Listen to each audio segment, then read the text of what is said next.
I never thought the day would come when my own son would raise his hand against me. I had always believed that no matter how rebellious or angry he became, there was a line he would never cross.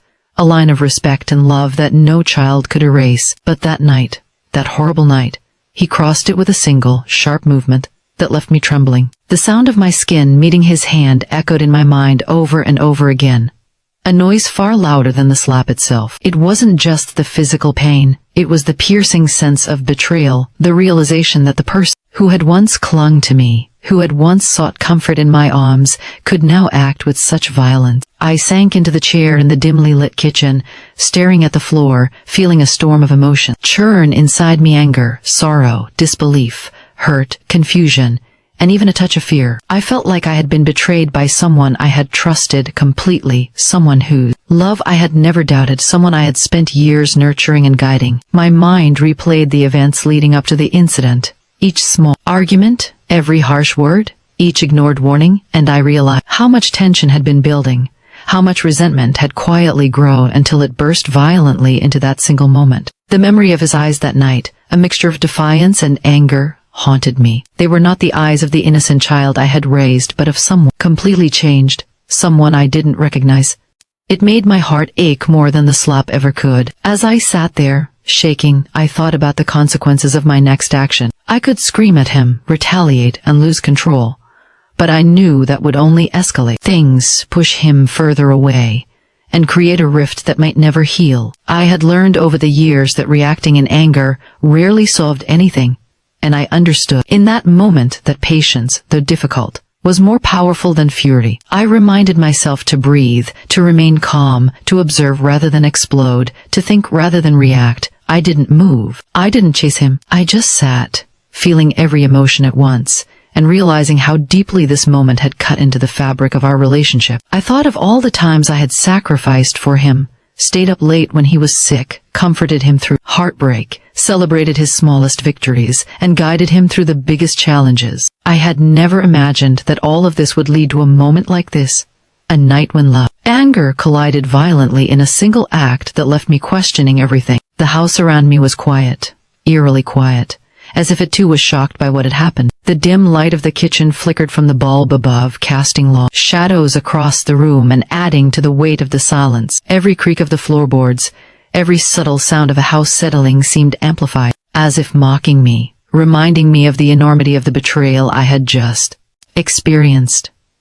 I felt exhausted, drained by the storm of emotions, yet strangely alert, aware that the next steps I took would define the course of the relationship between us. I realized that if I acted impulsively, I would be feeding the anger in both of us, but if I remained calm, I could turn this moment into a lesson, a moment of understanding rather than destruction. I thought about the power of restraint, the way silence can speak louder than shouting, how patience can be more instructive than punishment, and I resolved to let my actions teach what words could never fully convey. The thought of the night ahead made my stomach twist, knowing that I had to sleep in the same house as someone who had just hurt me, someone whose behavior was shocking and unacceptable. I wondered how he would sleep, whether he would feel guilt or justify his actions in his mind, whether he would wake up the next day as if nothing had happened, or whether the reality of what he did would begin to sink in. My mind raced with scenarios, each one more troubling than the last. Yet I kept reminding myself to stay calm, to plan, to think about the day ahead, and not let rage dictate my actions. I began to notice the small details around me, things I had overlooked before: the faint hum of the refrigerator, the soft ticking of the clock, the way the light reflected off the countertops, the quiet stillness of a home that felt suddenly foreign and cold. In that silence, I realized that moments like these change you, make you question your own assumptions, your own perceptions of people, and the people you love. I thought about how I had always tried to instill respect and discipline, yet here was proof that my lesson had not fully reached him, that rebellion could sometimes manifest in ways I hadn't anticipated. I understood painfully that there are times when children test boundaries in ways that shock us, when love and anger collide in destructive patterns, and when the only path forward is careful observation, patience, and planning. I resolved not to speak to him that night, not to confront him with my anger, not to allow the bitterness to take root. I sat quietly, letting the silence settle, listening to my own heartbeat, feeling the rush of adrenaline and fear and reminding myself that how I reacted would determine the course of our future. The night stretched on, and I found myself reflecting on the choices I had made in raising him, on the moments of kindness, guidance, and discipline, on the lessons I had tried to teach, and on how life sometimes throws back at you the very challenges you had hoped to prevent. I realized that this incident, though painful, was a turning point, a moment where I could either let anger define our relationship or let calmness, patience, and strategy guide the way to a more meaningful resolution. I felt the tension in my shoulders slowly ease as I made a silent promise to myself. I would not let this moment define me or him. I would retaliate with hatred or aggression. I would approach the next day with clarity, with purpose, and with the intention of teaching a lesson not through punishment but through wisdom, kindness, and carefully planned consequences. As the hours passed and the night deepened, I sat in that quiet kitchen, alone with my thoughts, absorbing the enormity of the situation, feeling the weight of betrayal, yet simultaneously feeling a strange sense of empowerment because I had chosen restraint over rage. I knew that the coming day would test both of us, that every decision I made would ripple into the next, and that this night, painful as it was, could become the foundation for a moment of true understanding, growth, and perhaps even reconciliation. I thought about the power of calmness, about the lessons that silence can teach, about the subtle ways in which kindness can be a form of justice, and I felt a small but determined hope that, even in the face of such deep hurt, the bond between a parent and child could survive, evolve, and ultimately strengthen if approached with care, thoughtfulness, and patience. That night, as the house slept, I remained awake, alert, reflecting, planning, and nurturing a quiet strength inside myself that would carry me into the next morning, ready to act not out of anger, but out of wisdom and resolve. Morning came slowly, with a soft light spilling through the curtains, yet the house still felt heavy with the weight of the previous night. I could hear him moving around his room, the faint shuffle of his feet on the carpet, the distant sound of him opening drawers and mumbling to himself. There was no sign of apology, no acknowledgement of what had happened, just the quiet, awkward tension of a child who had crossed a line he didn't fully understand. I stayed in the kitchen silently observing, my heart still tender from the shock and betrayal, but my mind clear, focused on the task ahead. I realized that if I wanted to teach him a lesson, I had to do it in a way that he would actually understand, a way that spoke louder than anger ever could. I began preparing breakfast, carefully choosing each ingredient, each detail, knowing that the way I presented it would carry more meaning than the food itself. I cracked the eggs with precise hands, fried them just right, stacked the pancakes high, poured the orange juice slowly into a glass, letting each small action reflect calmness and control. I moved quietly, almost meditatively, letting the act of cooking ground me, channeling my emotions into purpose rather than frustration. As I worked, I thought about how he must be feeling. Pride, confusion, perhaps even guilt. Though I doubted he fully understood the depth of what he had done, I knew that confrontation would not help.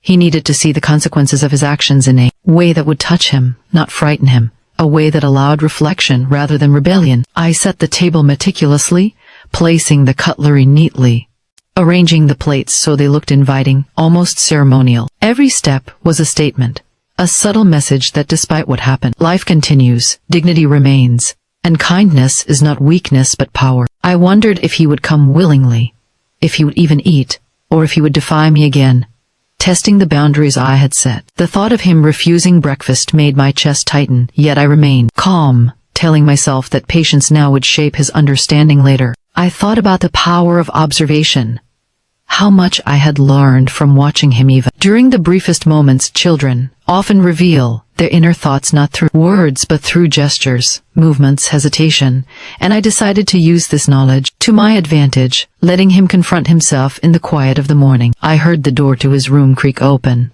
and he appeared, cautious, hesitant, pride warring with curiosity on his face. His eyes flicked toward the table, narrowed slightly, suspicious, as if expecting something to be wrong, some trap waiting for him. I smiled softly, not mockingly, but warmly, letting him feel the contrast between his anger and my calm demeanor. I motioned for him to sit, and he did so reluctantly, still holding a distance between us, still unsure of the purpose behind my actions. I served the breakfast silently, placing each plate in front of him with deliberate care, each movement measured and deliberate. He stared at the food, then at me, confusion written across his face. He took the first bite hesitantly, as though testing the water, unsure of what this act of kindness might signify. I watched him closely, noticing how his body relaxed slightly with each bite, how his initial suspicion began to soften, and how the tension that had dominated the house the night before began to ease in the presence of calm. I realized then that sometimes actions speak far louder than words that demonstrate. Patience and composure can teach lessons that lectures never could. As he ate, I kept my own movements slow and deliberate,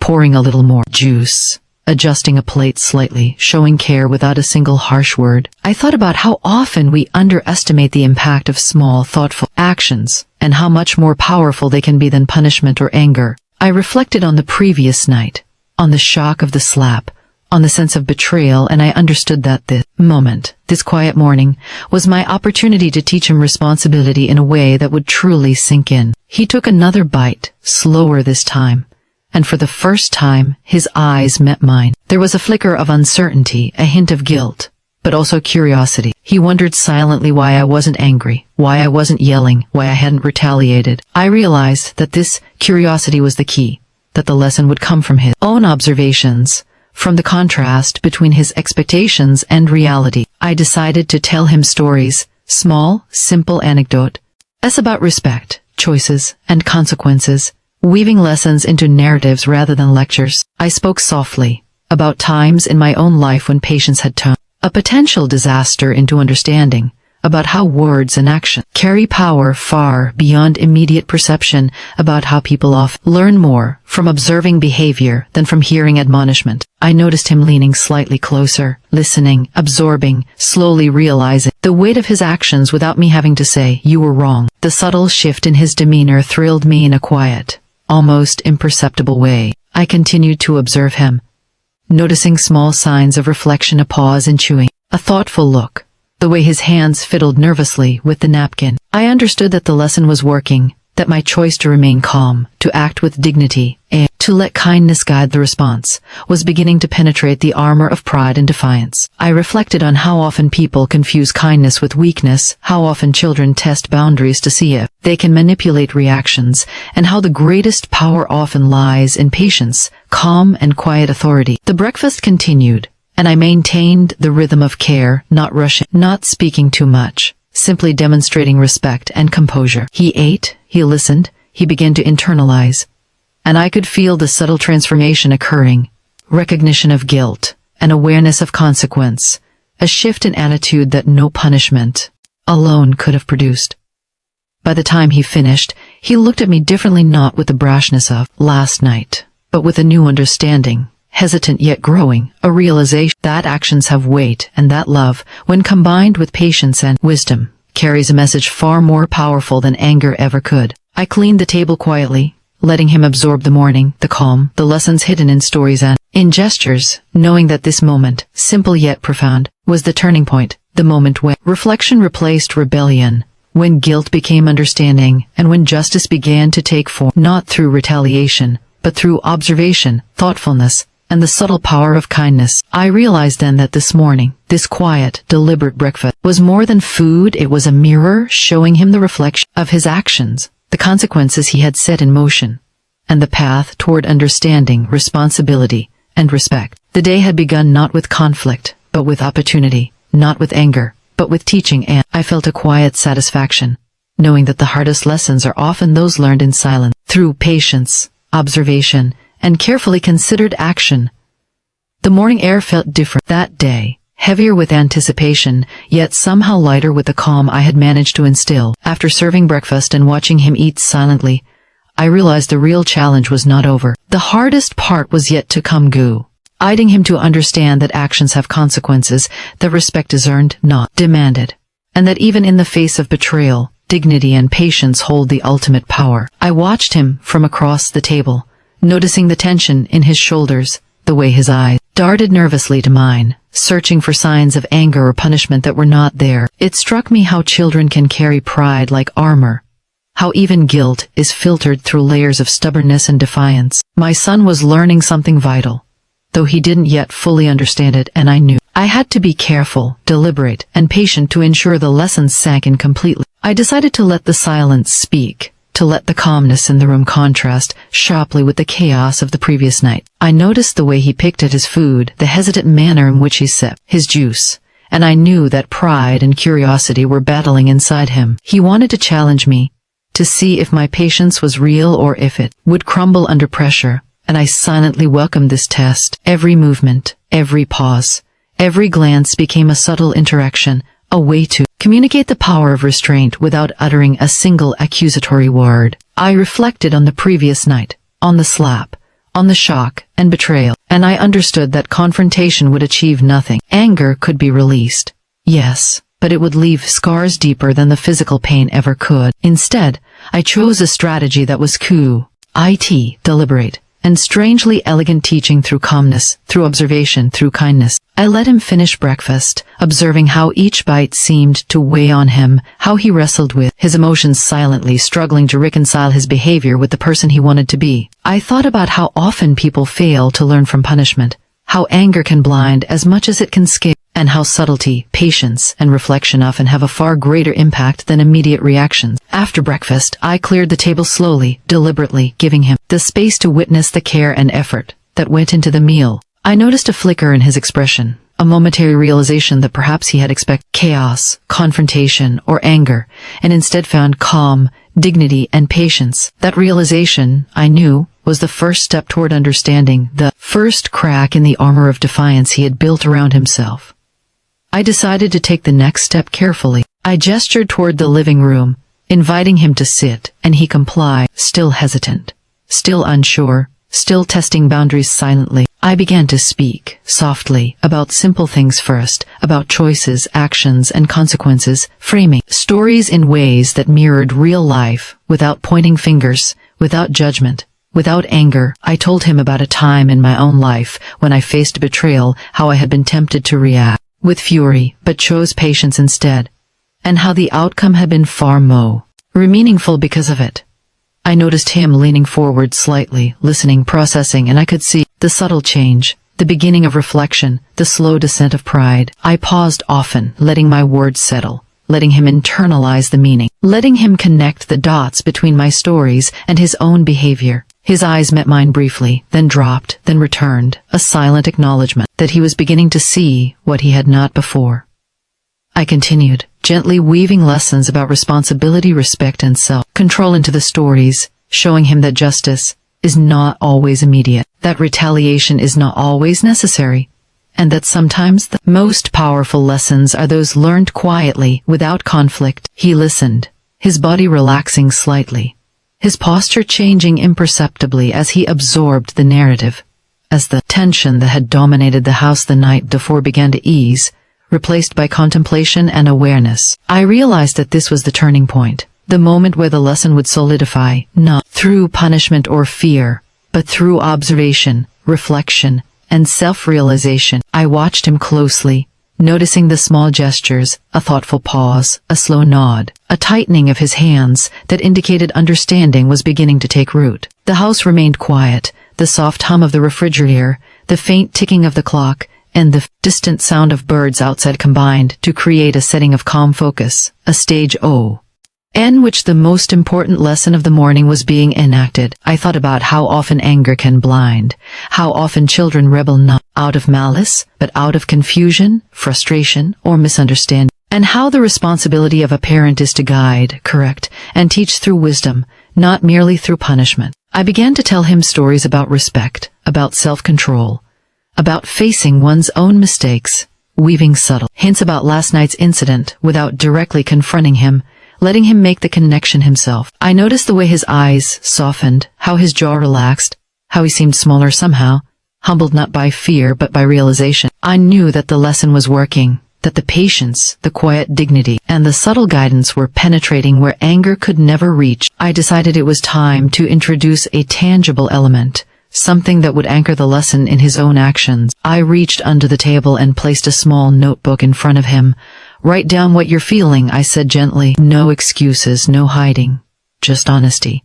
His eyes widened slightly, a mixture of surprise, hesitation, and curiosity. He looked at me, searching for a reaction, testing once again, and I remained calm, silent, patient, letting him confront himself in his own way. Slowly, tentatively, he opened the notebook, picked up a pen, and began to write. At first, the words were scattered, awkward, defensive, but as minutes passed, his writing became more honest, more reflective, more raw. I watched silently, knowing that this act, this quiet, deliberate, self-guided reflection, was the true moment of justice, far more powerful than anger or punishment could ever be. The tension in his body eased as he poured out his thoughts, regrets, and understanding onto the pages, a private acknowledgement of guilt, and the beginning of accountability. I felt a quiet satisfaction, a sense of relief, knowing that this approach, rooted in kindness, patience, and observation, was succeeding in ways that confrontation never could. I allowed him the space, letting the notebook speak, letting him process, letting him internalize the weight of his actions and the meaning of respect and responsibility. Hours could have passed, or minutes, but the time seemed suspended, focused entirely on this delicate, powerful moment of transformation. By the time he finished, he looked at me differently, not with defiance, not with anger, not with the brashness of the previous night, but with a quiet, growing awareness, a tentative acknowledgement that he had crossed a line and that he now understood the consequences, not through punishment, not through fear, but through guided reflection, observation, and kindness. I realized then that true justice is not always harsh, that lessons learned through dignity and patience are far more profound than those imposed by anger, and that even the deepest wounds can lead to growth, understanding, and a stronger bond if handled with care, strategy, and love. That morning, the breakfast, the stories, the notebook, the patience, they were all part of a carefully constructed path toward awareness, reflection, and accountability. I knew that this approach would stay with him far longer than any shouted lecture or immediate retaliation ever could, that it would shape his understanding of consequences, responsibility, and respect in a way that would endure, and that it would strengthen the bond between us rather than destroy it. As he closed the notebook, a subtle shift had occurred. A transformation not visible at first glance but deeply felt. A silent acknowledgement that the morning had been about more than food, more than stories, more than reflection. It had been about justice, kindness, and the quiet, powerful act of teaching a child to confront himself honestly, without fear, without anger, and with the understanding that every action carries weight and consequence. After he had written in the notebook, the house fell into a strange, heavy silence. The kind of silence that feels alive with unspoken thoughts, with tension slowly turning into understanding. I watched him carefully, noticing the way he held the pen loosely in his hand, the way his eyes flicked toward me occasionally, searching for approval, perhaps expecting anger but finding none. I realized then that the lesson had reached a delicate stage. It was no longer about the slap, no longer about punishment, but about reflection, realization, and the slow dawning of awareness. I decided to speak, but not in the way one usually lectures a child. My voice was calm, soft, deliberate, chosen not to command but to guide, to draw him into thought, to show him the weight of his actions without adding fear to guilt. I began telling him small stories, carefully crafted, about people making mistakes and the consequences they faced, about how choices have a ripple effect, and about how respect is something that must be earned through understanding, patience, and self-control. I did not mention him directly. I did not accuse him. I did not raise my voice. I let the stories speak for themselves, allowing him to make the connection between the characters and his own behavior. I noticed him leaning slightly closer, his attention fully captured, the tension in his body slowly easing as the stories unfolded. I spoke about a man who lost his temper and destroyed relationships he cared about, a boy who ignored warnings and faced consequences he hadn't foreseen, a parent who forgave yet taught lessons quietly and thoughtfully. Each story mirrored aspects of our own reality, yet remained distant enough to let him connect the dots on his own. I realized that this was the most powerful way to teach. Indirectly, subtly, allowing reflection rather than coercion, insight rather than fear. As he listened, I watched the subtle changes, how he paused after each story, how his brow furrowed in thought, how his hands moved nervously. He was processing, absorbing, beginning to understand in a way that raw punishment could never have instilled. I could see the flicker of guilt in his eyes, the small tightening of his jaw, the way he shifted in his seat as he began to confront the reality of what he had done. I let him sit with those feelings, giving space for the emotions to settle, allowing the quiet weight of understanding to take hold. I realized that confrontation is often immediate and loud, but reflection is slow and deep, and the lessons it teaches last far longer. I continued speaking, gently weaving in lessons about empathy, responsibility, awareness, about how one must consider not only their own feelings but the feeling of those they hurt, about how respect is both given and received, and how the consequences of one's actions are rarely limited to the immediate moment. He listened, occasionally glancing at the notebook, occasionally looking at me, and I noticed a shift in posture, in expression, in the subtle energy he carried. He was no longer defensive, he was curious, reflective, and beginning to grasp the gravity of his choices. I allowed the silence to stretch after each story, giving him time to internalize the meaning, to process the emotions, to connect the past with the present and see the path forward. I realized that true justice was not about striking back, not about making him feel pain, but about creating a moment where he could confront himself honestly and understand the consequence of his actions. I introduced small questions, asking gently about how he might have acted differently, how the character in the stories might have chosen better, and how similar situations could play out in real life. His answers were hesitant at first, defensive even, but gradually became more honest, more reflective, more vulnerable. I noticed how the notebook still sat open before him, a silent companion to his thoughts, and I knew that its presence reinforced the idea of accountability, of private reflection, of confronting one's own mistakes without fear or distraction. I observed a transformation occurring subtly, like a slow dawn breaking after a long night. The boy who had been defiant, proud, and quick to anger the night before was beginning to face the truth about his action, not because he was forced to, not because he was scared, but because he was allowed to think, reflect, and understand. I realized that patience and kindness are often the hardest lessons to teach, yet the ones with the deepest impact. I continued weaving lessons into the quiet morning, blending stories with gentle observations, letting the truths sink in slowly. He began to ask questions, first cautiously, then more openly, seeking clarification, exploring the meaning behind my words, and I answered carefully, guiding rather than lecturing, shaping understanding rather than dictating it. Each question was a small victory, each honest answer a step closer to comprehension.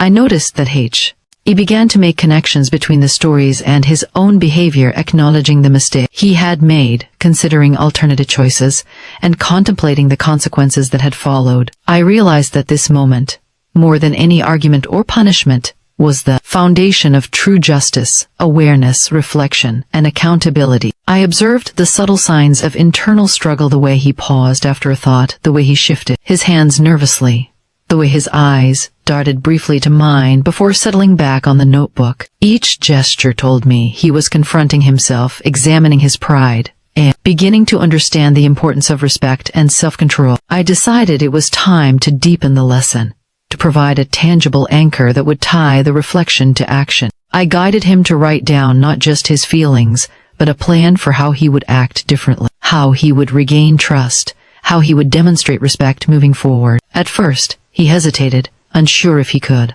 unsure if it was necessary, but I encouraged him gently, reminding him that accountability is not weakness but strength, that acknowledging mistakes is the first step toward change. He began to write slowly, thoughtfully, deliberately, his hand moving with more confidence. As he articulated plans for self-improvement, reflection, and reconciliation, I watched quietly, allowing him the space to develop these insights, knowing that the act of planning and writing solidified the lesson on far more than any verbal instruction could. Hours seemed to pass in silence, though the world outside continued unnoticed. The quiet of the house, broken only by the scratching of pen on paper, became a stage for transformation, reflection, and subtle justice. By the time he finished, he looked at me with eyes that were softer, more reflective, more aware. There was still pride, yes, and still hesitation, but it was tempered now with understanding, with guilt recognized, with a willingness to learn. I realized then that true justice had been served not through anger, not through retaliation, but through patience, observation,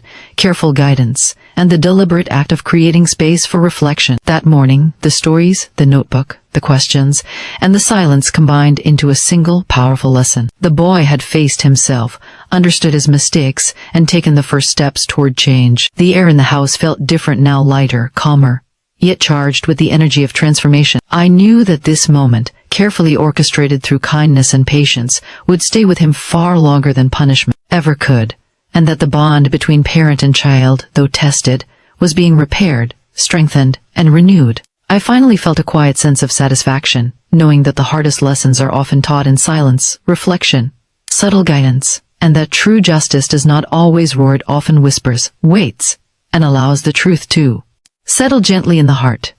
The time he finished writing, something in the room had shifted completely. The air no longer felt tense, but it wasn't light either. It was heavy in a different way, weighted with truth, accountability, and the quiet realization that something serious had happened and could not be undone. I did not rush him. I did not reach for the notebook or comment on what he had written. I let the silence do its work, because silence at this stage was no longer punishment, it was reflection. He closed the notebook slowly, as if sealing away a version of himself he did not want to face again. I could see it in his eyes now, the struggle between pride and remorse, between who he had been the night before and who he was becoming in this moment. This was the moment I had been waiting for, not the slap, not the breakfast, not even the writing, but this quiet pause where understanding finally had space to grow. I stood up calmly and told him to follow me. He hesitated for a second, uncertainty flashing across his face, perhaps expecting some harsh at last, some delayed punishment, some form of revenge he could finally understand. Instead, I led him to the front door. I picked up my coat, slow and deliberate, and told him we were going out. He asked where, his voice low, cautious. I told him he would see soon. The walk to the car felt longer than usual. Neither of us spoke. Every step echoed with unspoken thoughts. He kept glancing at me, trying to read my expression, trying to predict what was coming next. I kept my face neutral, calm, composed, not cold, not warm, just steady. As we drove, I noticed how quiet he was, how different from his usual self. The city passed by outside the window, ordinary people living ordinary mornings, unaware that inside this car, a lesson was unfolding that would shape a young life forever. We stopped in front of a modest building he recognized immediately. His body stiffened. It was the community center where I volunteered on weekends, the place that hosted counseling sessions, youth programs, and family mediation services. He looked at me, confused, almost alarmed. I parked the car and turned off the engine. Still, I did not raise my voice. I told him calmly that we were going inside. His breathing changed. He asked why. I told him because some actions don't stay inside a house, they ripple outward. And responsibility means facing the wider world, not hiding from it. Inside the building, familiar faces greeted me. I greeted them back, calmly, respectfully. My son walked beside me, shoulders tense, eyes lowered. I introduced him, not as a problem, not as a failure, but as someone learning. That choice mattered. I explained to the coordinator that he would be spending the day listening, observing, and helping. No shouting, no shaming, no dramatic reveal. Just presence. Just exposure. He was assigned to sit quietly in on a family discussion session, not to speak, not to interrupt, just to listen. Iwat checked him from across the room as he took a seat. At first, he looked bored, guarded, distant. Then the stories began. Parents speaking about broken trust. Children speaking about regret. Voices shaking as they described moments of anger they could never take back. A mother talked about fear. A son talked about losing control. A father talked about shame. With every story, I watched my son change. His posture shifted. His eyes lifted. His jaw tightened. These were no longer abstract lessons or indirect stories. These were real people, real consequences, real pain. I saw the moment it hit him. The moment he realized he was not unique, not justified, not different. He was standing at the edge of a path others had walked before him, and the end of that path was not somewhere he wanted to go. He did not look at me during the session. He did not need to. The truth was speaking directly to him. Later, he helped clean the room, stack chairs, hand out water, small acts of service that grounded the experience in action rather than theory. No one scolded him. No one pointed fingers. And yet, the weight of accountability settled deeper than any punishment ever could. On the drive home, he finally spoke. His voice was quiet, unsteady. He said he didn't realize how fast things could get out of control, how one moment could change everything. I listened. I did not interrupt. I did not correct. I let him speak, because this time his words were not defensive, they were honest. When we reached home, I told him one final thing.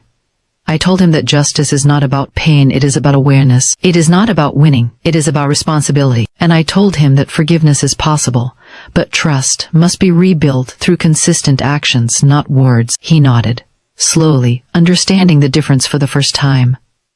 That evening he returned to the notebook on his own. I did not ask him to. I did not remind him. He sat quietly, writing again, refining his thoughts, planning change. That was the real twist of justice. Not humiliation, not retaliation, but transformation. The kind that happens when someone is forced to look beyond themselves and see the real impact of their action. I realized then that kindness, when paired with boundaries and truth, is not weakness at all. It is the most powerful form of justice there is. And I knew, without doubt, that this lesson would stay with him long after the memory of anger faded, shaping not just his behavior, but the kind of man he would one day become. The conclusion of this story is that true justice is not born from anger or revenge. When a parent reacts with punishment alone, a child may learn fear, but not understanding. In this story, justice did not come from shouting or hitting back, but from patience, silence, and thoughtful guidance. The breakfast was not just a meal. It was a message that love can still exist after hurt. The notebook was not just for writing. It became a mirror of conscience.